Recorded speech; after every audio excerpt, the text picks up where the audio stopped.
જુઓ મિત્રો, good morning.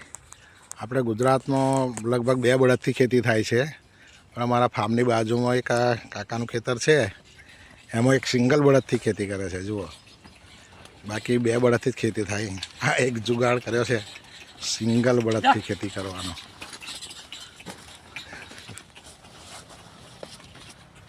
જુઓ, એક જ કરબડી, એક જ માણસ અને એક જ બળદ.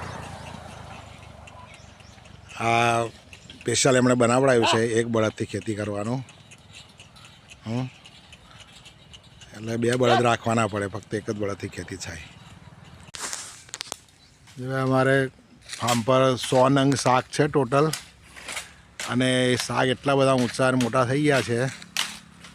એના નીચે જે આંબા આવેલા છે ને, એ આંબાની ઉપર વણછો આવી જાય છે, એટલે અમારે દર વર્ષે એને કટિંગ કરાવવું પડે છે. આ એક સાઈડના અમે કટિંગ કરાવ્યા છે. એના લાકડા હવે સાફ કરવાના છે, બારવા માટે લાકડા કાઢીએ છીએ સાફ કરીને. જો મારા વાઈફ લાકડા છોલીને કાઢે છે, સાફ કરે છે. શાકના લાકડા બારવાના બહુ સરસ હોય છે. નક્કર લાકડું આવે એટલે બારવાની મજા આવે છે.